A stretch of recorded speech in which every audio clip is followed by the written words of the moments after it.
Newt's is Apple Valley's premier ice cold beer, fresh popcorn, and delicious burger bar. You should go there because they have a very friendly and kind of fun staff. And classic rock will be playing on the overhead speakers. Sports will be on the TVs, and they have pull tabs. So I can't think of another reason why you wouldn't want to go to Newt's. So get there. And when you go there, tell them the Ascertainers sent you.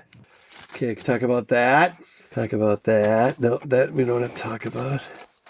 These two things. Hey, Mark. Hi, Jim. What you doing? I am just sitting in the dojo. Chilling. Like a villain.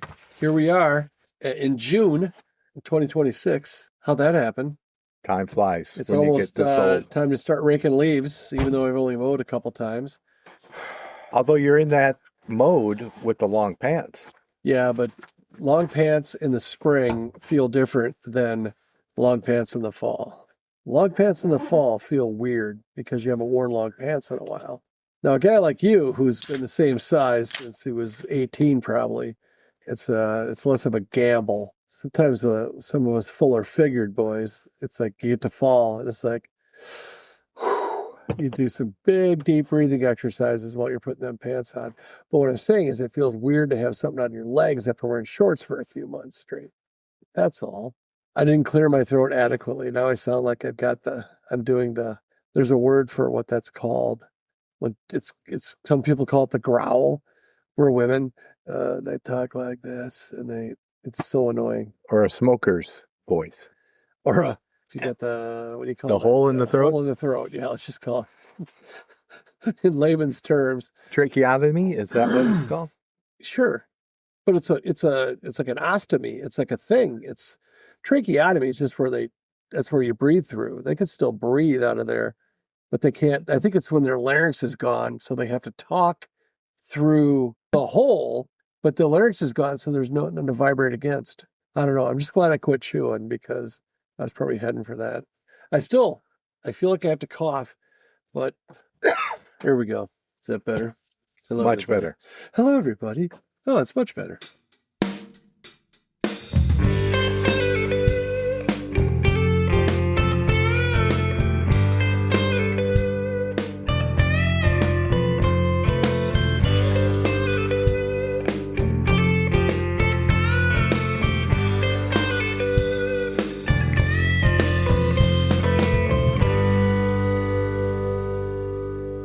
We're the Ascertainers. I'm Mark. That's Jim. Wait. Whoops, no, a that's daisy. Not right. It's upside down week. That's Mark. I'm Jim. And we are here to pump you up.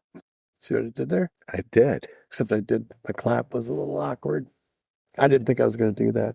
Just came organically. Excuse me. It wasn't Martin Short in that, because we were talking about Martin Short a lot. That was Hans and Franz, and that would have been Phil Hartman and, Kevin Nealon, and I think it was Phil Hartman. Was it? That was Carvey, Dana Carvey. Carvey. And Kevin Nealon, yes. And I think we were all late to the party on Kevin Nealon, how funny he actually was. I think credit to him is that he let the world come to him. He didn't really change. So either he was maybe just missing it by a little bit, but he is so deadpan and so just, he is the, what do you call that? Cornered that market of the deadpan and kind of the catch you sleeping and then he'll sneak one in on you. It's hilarious. He's more of a mainstream Norm Macdonald to me. That'll work. Yeah. And then you can look at Anthony Jeselnik has a similar approach to stuff where he'll kind of throw mundane stuff and then but in his case, it's much more shocking. He's not real deadpan. He's a deadpan delivery. I don't know who that is. Anthony Jeselnik? Sure you do. I'll show you some. Okay. He's really not in anything. He had a TV show for a little bit. He got kind of famous on the Donald Trump roast, the roast of Donald Trump back, 15 years ago. Did not see it. So, oh, well. Was Dean Martin and those guys still on it when they did this roast? You mean them guys? Yeah. Their guys? Mark and I had a little squabble earlier. It's not over. I'm aware. So maybe we could get Pat and Charlie to weigh in because they're the only two people that would ever email us. I told Mark knows that I have a real compulsion to being wrong. And would you agree? Oh, yeah. Is compulsion not strong enough? Obsession. That's more like it. Is it me? Anyway, but it had to do with the last podcast. So we could have kind of an errors and omission or a Jim's not budging. But I blamed Mark for sentence structure. And he said that's a crutch that I copped out. Grammatically, the sentence was poor the way I said it. I'll take that. Then I also think that it was poor how you said that. So we have an agreement. That's good. So we've come together. Yeah, I knew we could work this out, Mark. It's fine. It's fine. I'm not saying I was right, but we both agree that, anyway. Okay. I might just call up like an English teacher and say, what would happen if this happened? Who was right? Maybe we'll get him on the air. Wasn't your mother an English teacher? No, she taught child development of all things. You know, that's a thing.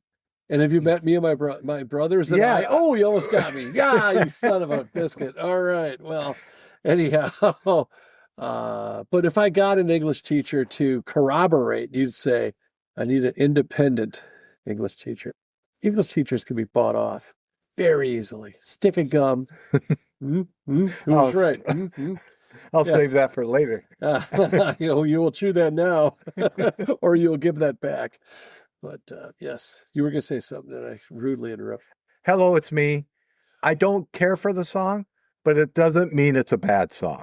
I think by then you were just trying to get a comeuppance on me. There was a little bit of toxicity in the last episode, but not much, just enough. There was a part in that song in the middle where he's singing off key. Yeah, actually, yeah, I think the instrumentation, I think it's kind of intentional discord to that could kind be. of, I don't know, but I know what you're talking about because there's it's not a sax. I thought it was more the synthesizer or whatever there could be. I just think that song is so.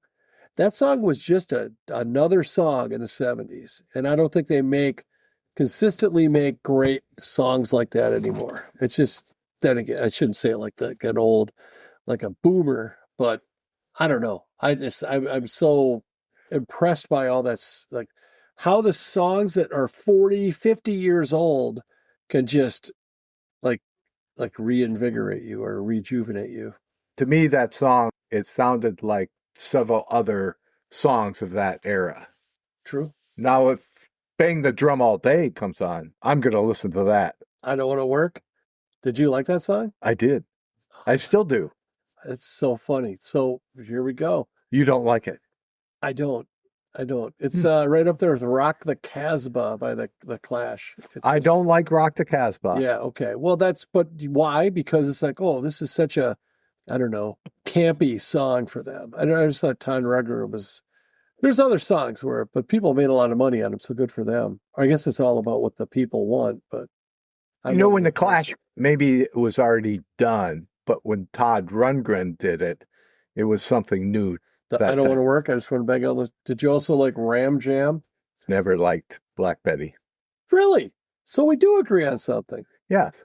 Oh, that's kind of growing on me. That's just for Mark. Then it'll irritate you after a while. No, it's a phenomenon. Why? And it's always hockey. You don't hear that in any other sport. I guess they don't play. I don't think would an NBA PA announcer or a music guy in an NBA game play that? I don't think so. So that's where I think there's some racial implications that I thought we were past that as a society. I think they play a lot of music at basketball games. What's a staple of a game? I don't know. We'll find out. Maybe I'll see if I can get Kevin Harlan on, see if he's ever heard that at a game. How good a get would that be? How cool is Kevin Harlan? Very cool. And how happy are you have you ever been happy for a guy like that's in that role? Because knowing his humble beginnings as the Timberwolves play-by-play guy or color guy, I guess is technically what he'd be. He'd be the play-by-play. He was play-by-play. Okay. Yeah. Like Trent or somebody was out with the color person. Okay.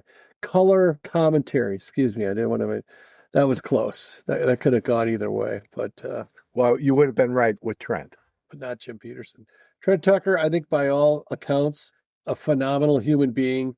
Not the best color commentary for me, but then I think about it. I mean, he knew what he was talking about, but his delivery was so staccato. It was so like he was reading it. But that's just how he talked. That was just his thing. Do you know That what I'm was talking his about? shtick. Were you around for any of that? Or Yes. did you? Okay. I think it was perfect because he stood out, actually, to me more. Okay. Not, So he was sincere or genuine in his. and it was a unique delivery. It's true. There's no doubt about that. There is plenty of time remaining. There is no need to panic or force up a quick shot. Repeat 14 times a night and get your check. And I'm not one to criticize announcers, Troy Aikman. Well, good thing you're keeping it down the middle there. Let's start hammering announcers. Let's go. Tom Brady, I don't care for. Tom Brady better get his the Tony Romo. There's going to be like how curves like axes. So the ascent of Tony Romo came out of the blocks as a color commentary guy for the NFL, former Dallas quarterback, Cowboys quarterback, Wisconsin, I believe is where he was born. I think he even went to college in Wisconsin. But anyway, Tony Romo, I thought was a breath of fresh air because he really was explaining the game. I thought he was doing what a color commentary guy should do, where he's like, he just audibled and watched this safety. And, typically not during the play, obviously, but during when they would do a replay of a touchdown. It's like, here's where he knew that guy would be open. Because when he put that guy in motion, the guy didn't go with him, so he knew it would be single coverage. I love that. I like that that addition to the watching experience. I think Brady came in to be Romo and failed miserably. I agree. And I think then this has been his second season, Brady, I think. Yes. I think he's getting his own identity. He's not trying to be Romo anymore. By the way, Romo sucks now, I think, because he's way too, he took himself too seriously. If he would have just kept at the kind of the, introductory level to the game of football, but now I think he's a bore now. He talks too much. I hate when people do that, don't you? I think I brought this up before. There was a game back in the 70s that NBC, I believe it was NBC, that when they had the games, there were only two channels, CBS and NBC, that carried football. They had a game with no commentary. Was that on purpose or was it technical? It was on purpose. Wow, was it horrible? It was horrible. Did you watch it? I did. At JCPenney? No, I did watch it at home. The sound was down all the time. On a 13-inch black and white television. But I watched the whole thing, and it was like pulling teeth. Well, that to me is what live football is like. To go to a game, let's say you're sitting in end zone seats in I can't get into live football. And it probably has to do a lot again with I was blessed with all kinds of other great attributes, but my eyesight is not ideal. So it's like, oh, look at those blurry blobs running around out there. And it's just, there's so little action. I mean, the action is intense, but there's just way more downtime than there is. That's why I like hockey. And even the NBA too, depending on the time of the season, like middle of the year NBA stuff is like, everyone there is like, do we have to do this? Can we just go skip from the first quarter to the fourth quarter? There's no need for a second and third quarter. So you're a European football fan. Are you talking about soccer? Soccer. Oh, all I know is I can't wait to go out to New York next week when the World Cup is going on. It's going to be New York. Going to New York is, in my opinion, just enough of a zoo without a I whole agree. bunch more people being there. But so anyhow, It occurred to me just this year about being in Times Square during the New Year's Eve ball drop. I have to pee all the time. yeah. What the hell would I do? You have to. You don't like standing for long periods of time. Well, you're close enough that people would hold you up, I think. So do you think you just jump up and your feet would give your feet a break? They would Yeah. just kind of grab Or you could be like a horse and pick up one leg. You know, when a horse sleeps, it puts one hoof up. I did not know that. That helps. It does. So Do they ever wake up with it's a sore resting shoulder when they one fall? leg at a time while it's standing. Are you going to pour the drink or not? No, I'm frozen in time. I'll They show you. can't rest their back legs, though. It's only their front ones. If they lift a back leg, they're going down, man. Ever seen them sleep with their back leg up? Mm-hmm. Okay. I believe you. I mean, why would a guy make that up? I just said that. So I went and saw a movie this week. So this is one of my things on my list. Yep, here it is. Nate Bargatze, ever heard of him? Nate Bargatze, Yes. He's a stand-up comedian. And he has a movie that came out called The Breadwinner, I think is what it's called. And it's a very wholesome, almost worthwhile movie. But we saw it in the theater, like it's The Matrix or something. You can see this one on Netflix. You can wait for it to come out. Sorry, Nate. I thought it was like a Mr. Mom. It's a very wholesome version of Mr. Mom, where the roles are reversed. She comes up with an invention. Shark Tank's on it, so that's good. But there's a part where there's a horse that is Of a different color? It was several colors. It was the right color. Them colors were good. Am I getting back in your good stead? So anyway, he has a bit about that horses sleep laying down. Did you know that? Yes.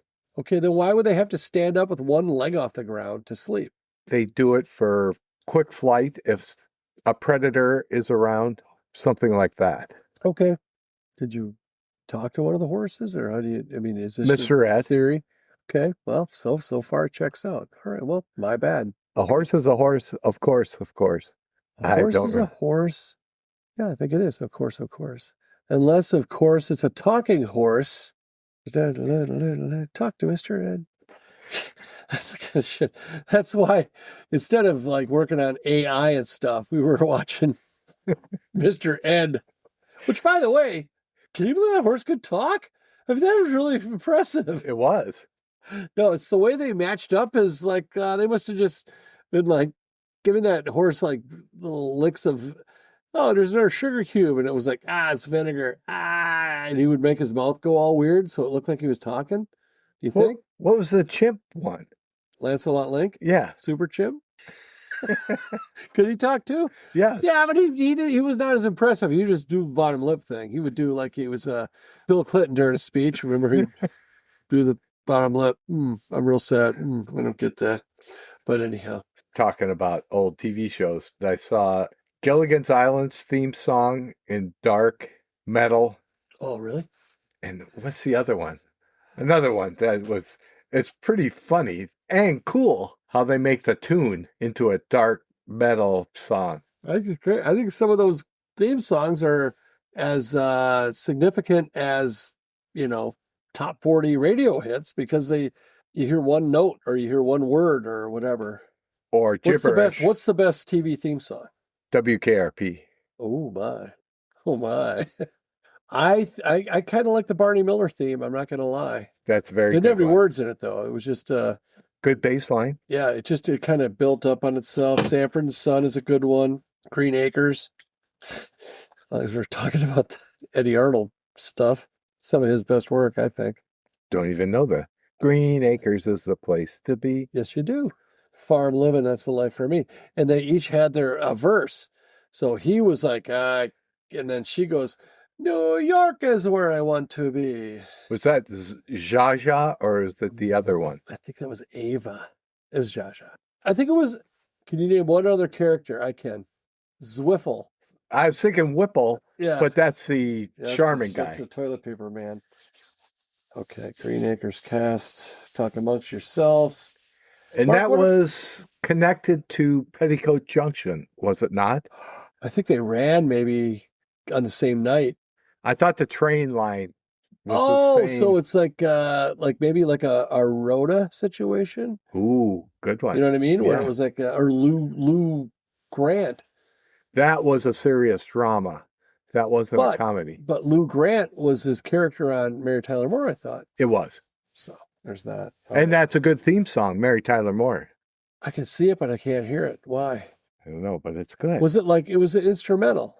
I feel like it had almost like synthesizers in it. We'll look that up. Hang on, Green Acres cast. We'll get to that next. Cast, Ava Gabor. There was Ed Dawson, Mr. Haney. Mr. Haney. I think that's the one we were talking about. And then it was Fred Ziffel. So Mr. Haney and Fred Ziffel. And then... was one the general store owner? I'm just looking at pictures of these people. Arnold Ziffel. Wasn't he the pig, Arnold? Arnold was the pig. Okay. So Mary Tyler Moore theme song. We're going to look that up super quick. I think it's piano. I really feel like it's instrumental. There is words to it. She can turn the world on with her smile. Yes, you nailed it. We're going to make it after all, which is kind of cool because we are coming to you from Minneapolis, or well, a suburb thereof. And there is she lived in a house on, I don't know, around one of the lakes or whatever, but they show her walking around the Nicollet Mall in downtown Minneapolis, and there's a little statue of her throwing her hat, which that's a good, is the hat just like, are they using a fan to keep that thing up, or is it hooked up with a wire or something? And how has that hat not been sold for, melting down for drug money? Because everything else is in Minneapolis. Minneapolis has changed a little bit. I'm not saying for the worse. I'm just saying it's different, because you get in trouble if it's anything like that. But so yeah, we figured out that that's the theme song to Mary Tyler Moore. You said, do you like that one? Or I do like that one. I liked Happy Days, Bill Haley and the Comets. I liked... but there's two Happy Days. Ooh, do tell. 1 o'clock, 2 o'clock, 3 o'clock. Right. That was the first year. Oh, crud, you're right. And then they went to Happy Days, Happy Days. These are the days. Yeah, which I didn't care for. Yeah, once the kids in high school are like 35, too, that's a little tough to... And he had an older brother. Chuck. I'm surprised Chuck didn't get his Rhoda moment because, Chuck was... They never showed his face. He was like the guy in... Oh, the hell. He was... no, he was there. He was like a big jock. He was a basketball player at college. But they showed it... Oh, he showed his body, though. Like, there was evidence of Chuck. Are you saying, like... I thought it was like hideous? the police squad. His head was above the shot? Yeah. maybe I'm mixing two. I think he might be. I think Chuck was a guy. I mean, he was. I didn't just imagine Chuck. No, I must be tripping because he was at the dinner table one time in the first season. I do remember him seeing his face. I think I remember him standing next to the Christmas tree even. So I was thinking about the Happy Days cast. And, usually I think about this thing full time, 24/7, 247, 365, 366 every 4 years, leap year. But I was thinking about the cast of Happy Days, and I forget what I was thinking about them, though. But you had Ralph Melf, you had Potsy, Richie, the Fonz. Those are kind of the main four people, right? Aaron Moran. Well, Joni, the little sister. And then Mr. and Mrs. Cunningham. I think Potsy should have been getting more ass than the Fonz. Potsy was a good-looking man. Yeah, but he was too Was he a goofy. dummy? He was a mark. Is it figuratively speaking or you? Both. You know what? You're right. Oh my gosh, I've never seen someone more appropriately. No, I'm sorry. Laverne and Shirley was another spinoff with a good theme song. Hold up. Not good, but it's catchy. Was Laverne and Shirley a spin-off of Happy Days? Yes, because Richie went on a date with Shirley. Shirley, and then didn't Ralph Malph date No, Laverne? Laverne went with Fonz, because Fonz brought him down from Milwaukee. Milwaukee. Yeah. Oh, by the way, where the hell was Happy Days then? Was that like Chicago or something? I thought it was just a suburb, but I don't know. It was in the all-important Springfield. Farmer. What state? Is that a Simpsons reference? Yeah. Or is that all? Every state has a Springfield. Most states have a I Springfield. know we do. Minnesota does. It's down by Mankato. So that's where The Simpsons was. Down by Mankato? Yeah. Up by St. Cloud. Okay. So, do you have a song of the week? I do. Do we have a topic, by the way, or are we just going to... We're just going to riff.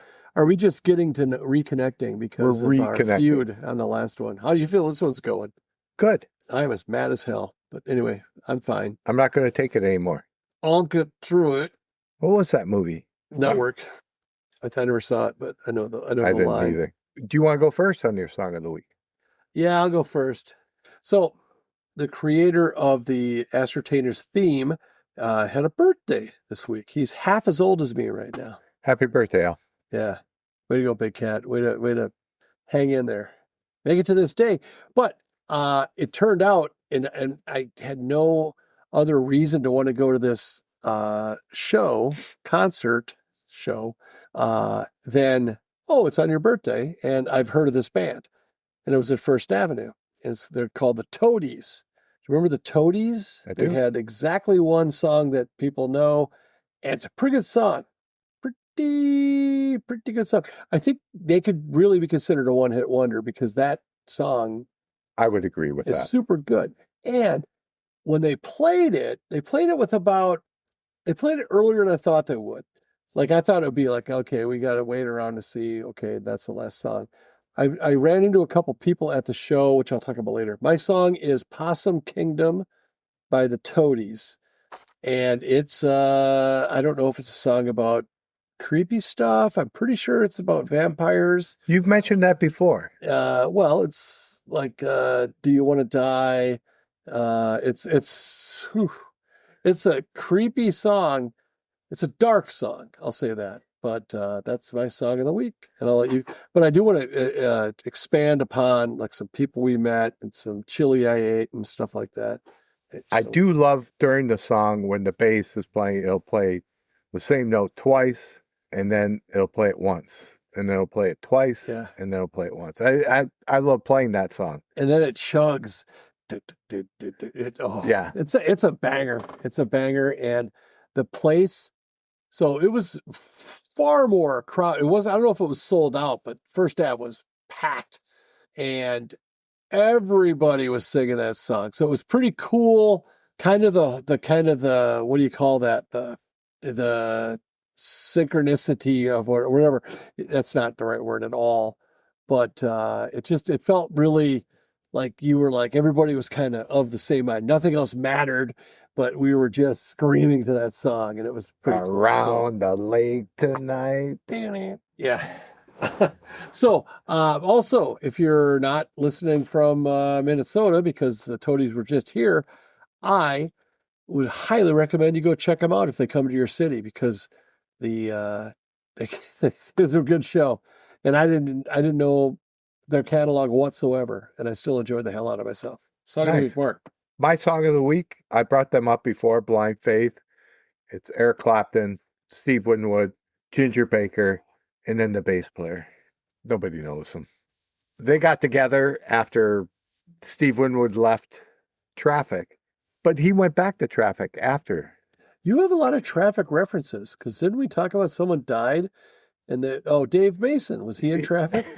He was in Traffic. That was one of my favorite goofs that we did. He was in Traffic. Was that how he died? Anyway. They were only together for a year. Most people only know Can't Find My Way Home. But my song of the week is Sea of Joy, which is written by Steve Winwood, and it has a lot of Traffic sound to it. Underpinnings. Sea of Joy, as in... SEA of Joy. Okay. Very economical use of letters. 8. Scrabble score. Terrible. Anyway. I thought Y's are big. No, not a vowels. And Y, sometimes known as the 6th vowel. Like Billy Preston was the 5th Beatle. He's the Y. The Y is the Billy Preston of the vowels. Nice. I'm going to use that. It's going to get me nowhere, but I'm going to use it. So there you go. Jim, go ahead. Question. My hand was thrust into the air, and Mark promptly called on me, and that's how we do things here at the Ascertainers. What led you to that song for this week? What is the significance of that song as it applies to June the 5th, year of our Lord 2026? As usual, I was listening to Deep Cuts on Sirius. Cuts. And that song came on, and I had no idea who it was. I thought it was Traffic at first. So you don't look at the thing, like the display, and I don't, because my phone's usually in my pocket and I'm out doing stuff. okay, so you take it in that way. I get it in my car, and I can't. If I don't know it, sometimes I'll like look up and kind of just divert my eyes from where it says who it'll be. But that's admirable in your part. So you just kind of sat there and became stumped and stayed stumped? I stay stumped. I said it was Traffic, and then when I looked at it, Blind Faith. The only other song I know is Can't Find My Way Home. But you played it for me before. You said, you won't get it. You'll know the singer. And I'm like, okay. Now I'm really feeling like I better know the singer. As soon as I heard the singer, I go, Steve Winwood. And I go, well, it's Traffic. And I forget. I think you said some other band members. And I go, oh, Blind Faith. But I would not have got it either. So very good. Hope your musical knowledge has been expanded, even though mine was a super common song and Mark was not. So I want to talk about the first Av experience. Is that okay if I shift? Yeah, definitely. So great to see Big Al and Sarah. We go down and we go to the Loon. I think we're going to go somewhere else. Oh, we're going to go to a barbecue place up there, but traffic is so bad. Actual physical cars. Dave Mason was laying there. Dave Mason. There was a helicopter. They couldn't save him. But so we decided we're not going to that barbecue place. We'll catch that next time. But we went to the Loon because Alex loves the chili there. And I'm like, it's 80 degrees out. We're going to have chili. And you know what? The Loon, downtown Minneapolis, has been around forever. You're familiar? That's what I was going to ask. How long has the Loon been there? As long as I can remember. So I've been here, I moved up in 86, so 40 years. Yeah, 40 years. I think the Loon's been here. Maybe it was new then. It just seems like the Loon has always been a staple of downtown Minneapolis. Yeah. And hey, that's saying something. It's because it's a tough market, especially of late. It's got a pretty good location right by Target Center, but it's a good thing. It's good. I mean, it's right on the street. Sarah was like, they're like, do you want to sit in or out? And I'm like, in. Because the tables are on the sidewalk. There's people like, you get by car. I mean, I'd rather sit in a New York one where they kind of have the little bump out, where they cover it. Like, how is an ambulance not going to just hit you when you're sitting there eating your bisque? But anyhow, we go. Evening starts. We go to the Loon. We all have chili. Chris had a sandwich, but I had the chili trio. If you're ever jonesing for chili, and you can't be at Newt's. Newt's doesn't sell chili. This is not a competitive thing here. But go to the Loon and check it out. It's good. So we get to yes. What is the chili trio? Expand on that. Well, they have five kinds of chili, and they include like a wild rice soup in there. They have like 5 soups, and you pick 3. And I got a chicken one, which is what Alex and Sarah, that's their destination bowl. And then there's one with like chunks of beef in it, like a red chili.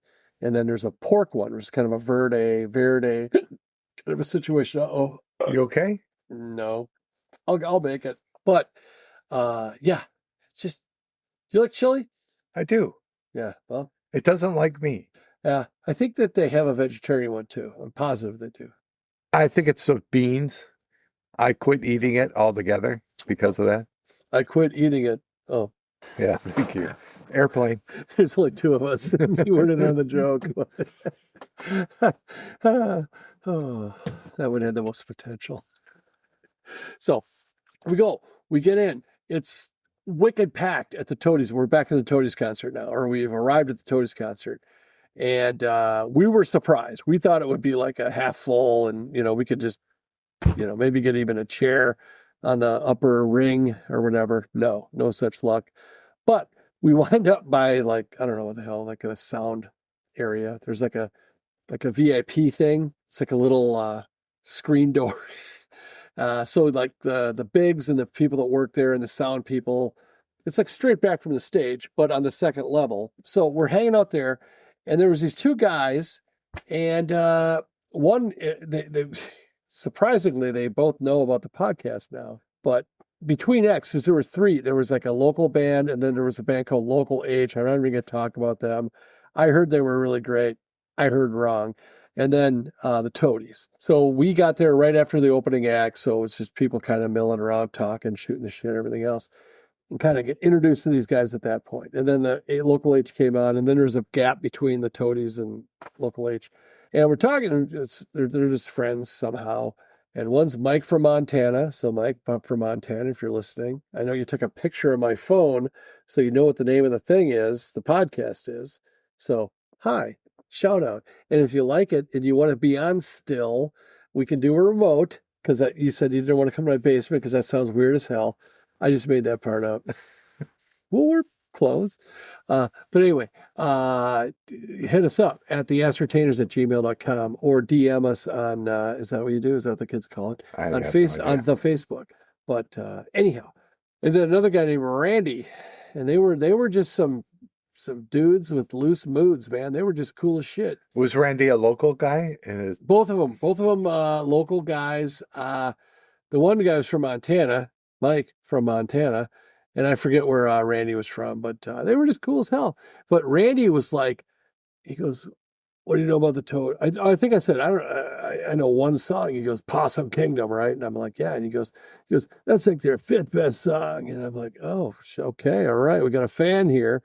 And I don't know if I agree with him, but anyway, he had one of these handshakes that was like, oh my, you could probably break cinder blocks accidentally, with those mitts. He had the square hand, when you shake a guy's hand and it's like the base of his, like where your pinky side is like a flange. Anyway, he probably thought he was like shaking like a rabbit's foot or a or a 3-year-old or something like that. He didn't go full Adrian Peterson on me, thank God, but he could have. And it's one of those guys where, to me, this is just my like basic survival instinct. I encounter a guy like that, I immediately try to befriend them, because it's like if shit goes down, well, at a minimum, I don't want to make this guy mad, so he takes a swing. But if there's anything swinging, I want this guy to. So you got your prison. I got my prison scenario down pretty well. There's some parts I leave to myself, like how incredibly difficult it was for Dr. Payne to get the exam done. I think that would be a selling point for. No, not a selling point. Like, no. The opposite of what I'm trying to convey. I would say something worse, like a worse case, like there's a razor blades in it or something like that. But so Toadies, I wore earplugs. I bought these earplugs called Zound earplugs that I didn't have at the Youngblood. I had them, but I didn't wear them at the Youngblood show. And I think I went deaf at the Youngblood show. I put them in for this one, a little bit of muffling. So I think I'm going to go notch up and pay some real money. These were like $25 or something, and pay money for like the ones that only block out like the low end stuff that's bad for your ears. And I think it's a thing. I think I'm on my ears might be on their last legs. A lot of body parts there. But how about you? You wear earplugs all the time though. Is your hearing good? My hearing is poor. How come, you figure? Well, flying a C-130 destroyed my hearing. Oh, my dad got hearing aids from the VA. I could get them, yeah. And he waited about as long as you're waiting for your knee. As far as like, he should have gotten like 25 years before. One thing at a time. Okay. There. I'm going to get my knees done. So the hearing aids. Knees? We're up to 2 knees. Yes, I'm going to get the first one this fall. Okay. And the second one right after the holidays. What about the middle one? That one needs no work.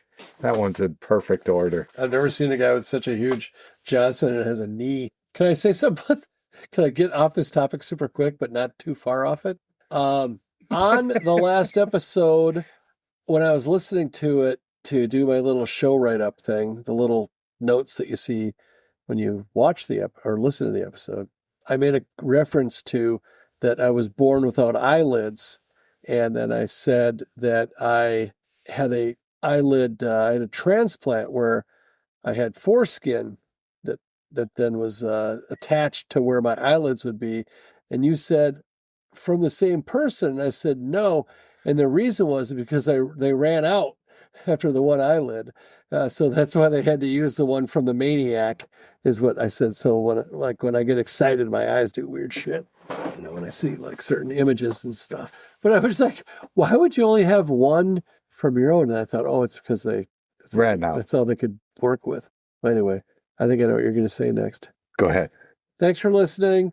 You can email us at TheAcertainers@gmail.com. You can go to Facebook and just while you're on Facebook, don't just look at your old high school girlfriend in a bikini recent photo. How about you just go to the Ascertainers page and like and follow us and listen to some of our little cute little clips that we put on there. Mark, we haven't done a clip in seasons, so we'll get one. Maybe there'll be something worth Seasons of the Sun. posting it. Oh, such a sad song. But I'm Mark. No, you're not. And that's Jim. And thanks for listening. We'll see you next time. Bye.